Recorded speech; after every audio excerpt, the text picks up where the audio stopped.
आप सभी को स्वागत है आपका हमारे चैनल वैदिक अभ्यास में। आज हम बात करेंगे कि कर्म कितने प्रकार के होते हैं। तो कर्म 3 प्रकार के होते हैं: संचित कर्म, प्रारब्ध कर्म और आगामी कर्म। तो ये आज हम देखेंगे आगामी कर्म क्या होता है। देखिए, जब किसी मनुष्य को जो अपरोक्ष ज्ञान है वो अपने गुरु के द्वारा प्राप्त हो जाता है, मैं ब्रह्म हूँ का ज्ञान प्राप्त हो जाता है, जब गुरु उसे तत्वमसि के द्वारा इस ज्ञान को प्राप्त करा देता है, तो उस ज्ञान के प्राप्त होने के बाद जो पाप और पुण्य कर्म उस ज्ञानी के शरीर से बनते हैं वो आगामी कर्म होते हैं।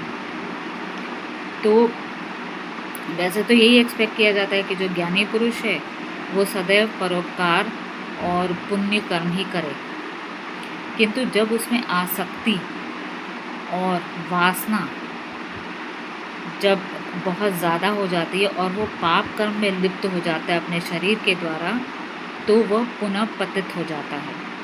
फिर वो उसका जो है अगला जन्म ज़रूर होगा जिससे कि वो उस पाप का भोग कर सके, उसके फल का भोग कर सके।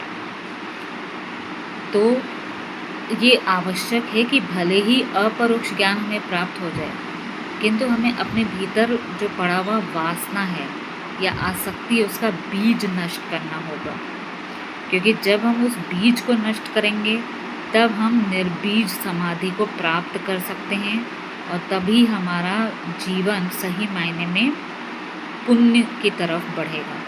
और तब जो कर्म कोई भी ज्ञानी मनुष्य बनाएगा वो हमेशा पुण्य कर्म होंगे जो उसे जन्म मरण के चक्रव्यूह से आज़ाद कर देंगे।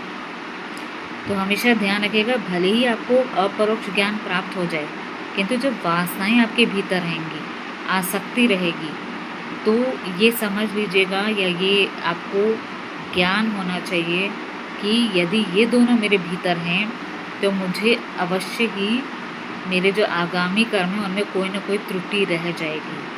तो उन त्रुटियों को समाप्त करने के लिए, जिससे कि आपके द्वारा पुण्य कर्म ही बनते रहें, आपको इन दोनों का बीज नष्ट करना होगा। किनका? आसक्ति का और वासनाओं का। और तभी सही मायने में ये जो हमारा मनुष्य जीवन है ये सफल होगा, सार्थक होगा और हम जन्म मरण के चक्रव्यूह से मुक्त हो जाएंगे।